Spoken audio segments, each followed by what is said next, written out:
everything you see that's happening around the world, everything that you see that is happening here, you will learn this from seerah. But because we don't know the seerah, everyone is confused and no one knows what's happening anymore. The seerah is important to every single one of you. Why? Because this is a clear dalil from Allah that His biography sallallahu alayhi wasallam is a manuscript for every single one of you. That any one of you that chooses to follow this man sallallahu alayhi wasallam, what happened to him will happen to you whether you like it or not. That's why the seerah is there. That's why his seerah is passed on. Not for entertainment, not so we can sit there and teach the kids, mashallah, and then the Prophet of Allah went to Medina. Everyone thinks, him going to Medina was this nice, very rosy, him and Abu Bakr holding hands all the way. What's the purpose of us knowing that he was exiled from his land and he was sent to Medina? What's the purpose? What's the relation with me? You know what that means? That it doesn't matter where you live in this world.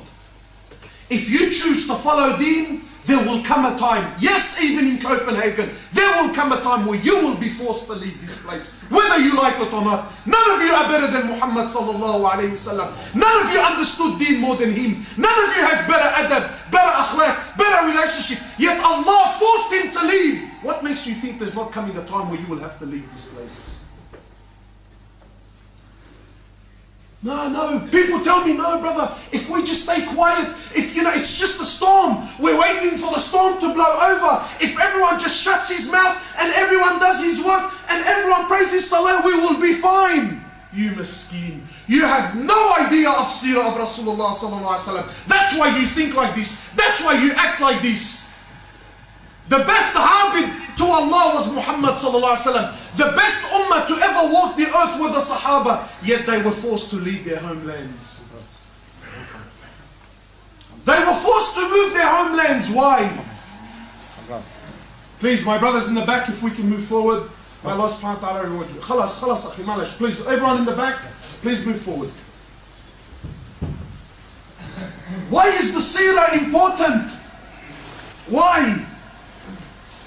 Because it's a guideline for any person. If you choose Allah and His Prophet, if you choose to follow Deen, then understand fully that what happened to him will happen to you whether you like it or not. Doesn't change.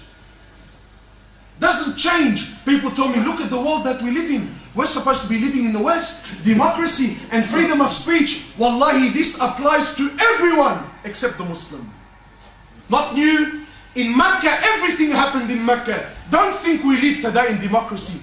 Mecca had more democracy 1400 years ago than the world has ever seen since.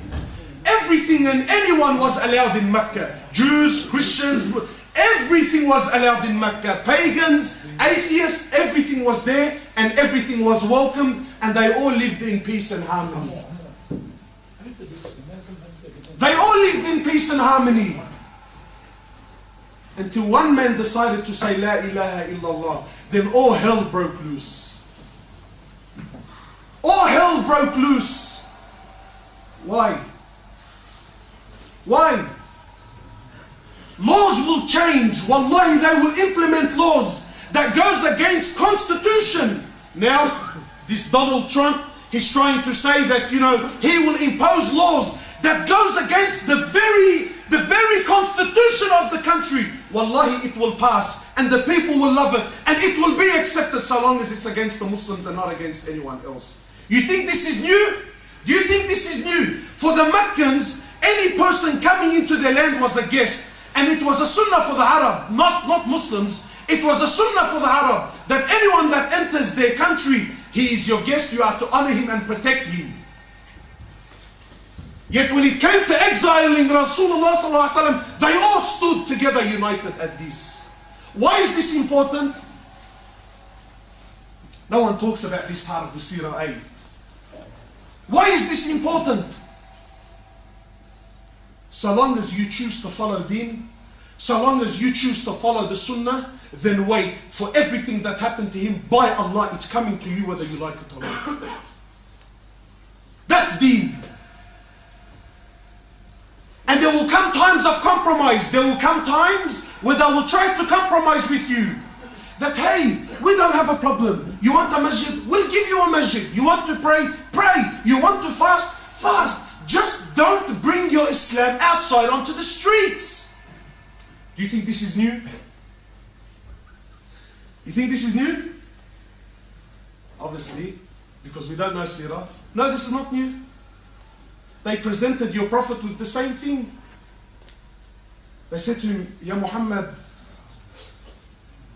we will worship your Lord for one day, and you worship our Lord for one day. No.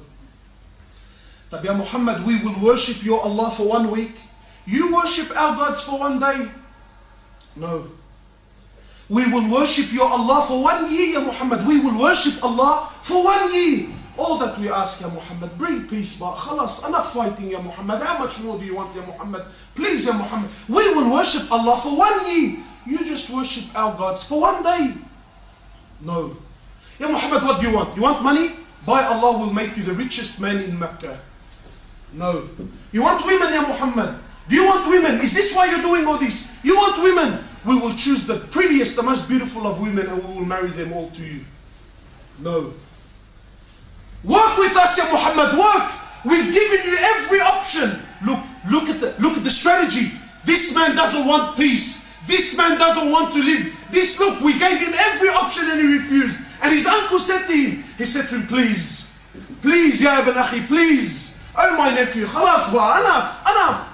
These people, they're trying to work with you, Ya Muhammad. Come up with something. He says to him, oh my uncle, if they gave me the sun in one hand and they gave me the moon in the other, I will never ever leave this path. It's not up to me. This is not an option. This is not a luxury that I have. Today, how many Muslims, because of his job, he's happy to shave his beard and tell me, well, brother, we have to work with people.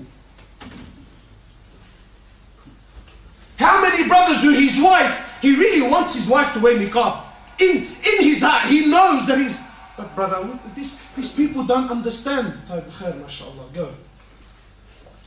Go. When you start selling your deen for something very small, what is left of you? Why is Sirah important? Why entertainment? So I can tell you what day he was born and what day he died and what day he got married. You think this is why we study Sirah? But to understand from Sirah that Allahu Akbar, if Allah did this to Muhammad sallallahu alayhi wasallam, no one, you cannot escape it. My beloved brothers, let me tell you very clearly. By no means am I imposing that we become angry and hateful people and that we're here to fight the world. No. Allah subhanahu wa ta'ala, when he spoke about Rasulullah sallallahu alayhi wa sallam, he said what?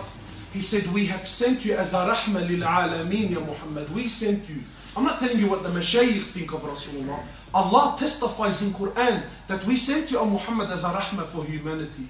Yet even he sallallahu alayhi wa sallam, look at his life. Look at his life. Why do you think that you will be treated any better than how he was treated sallallahu alayhi wa sallam? Why have the Muslims become so foolish into thinking that no, I'm going to do a better job than him? That's his sunnah. I remember me, I'm going to tell you about myself. I remember when I was young and clean shaven and I had spikes in my hair and gel in my hair. Everywhere I went, everyone loved me. Rasulullah sallallahu alaihi wasallam, when he was in Mecca, what was he known as? As-Sadiq al-Amin.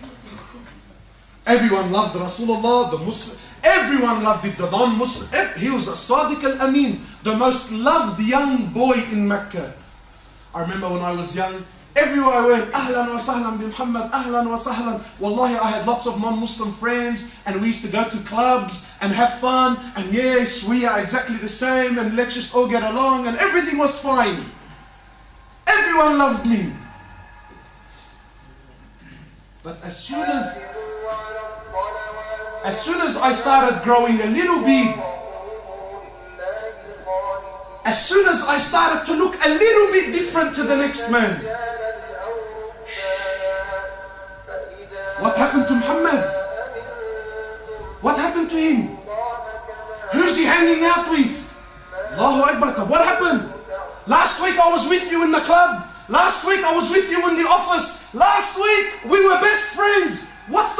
why? Because now I grow a little beard, ya akhi. Is this what's stressing you out? Is this what's stressing you out? How many young boys come to me and they tell me, akhi, when I used to go to the clubs for 3 days, not come home for 3 days, my mom and dad, when I come back, ahlan wa sahlan bi ibni. Now because I grow my little beard and I go to the masjid, I come home a little bit late. Where are you? What's happening? What is this? Who are you? Allahu Akbar, this is not new. Look at your Habib sallallahu alayhi wa sallam. You will find the exact same thing there. You could be the most loved, but as soon as you show any sign of deen, any sign of, hang on, I challenge the status quo, I choose Allah and His Prophet, the whole world will come to fight you. Where do you find your comfort? In Rasulullah sallallahu alayhi wa sallam. Do they attack your women outside in the street? Are they attacking your women? Know that the women of the Sahaba were also attacked. They accused the mother of believers, Aisha, they accused her of zina in the time of Rasulullah sallallahu alaihi wasallam. You are not any special, your wife is not any better. People tell me, akhi, it's very hard to find genuine halal meat. Very difficult in this country. Let me tell you, my brother, your Habib, for 3 years they were boycotted. You're complaining because you can't find kifta and shawarma and I don't know what. Your Habib, for 3 years, 3 years, there was nothing to eat. The Sahaba had to eat the leaves from the trees. They said, excuse me, they said our droppings became like the droppings of animals. For 3 years. That's the price for deen. That's the price for deen. No one wants to pay the price anymore. Everyone wants to go to Jannah, but nobody wants to die. Everyone wants Islam to spread, but not at my expense. I'm busy, akhi, I'm working. Seerah of Rasulullah sallallahu alayhi wa sallam is a step-by-step guide to any single person that wants to follow deen. You want to become a better Muslim? There's no escaping. What happened to him will happen to you one way or another. That's why the seerah is important to us.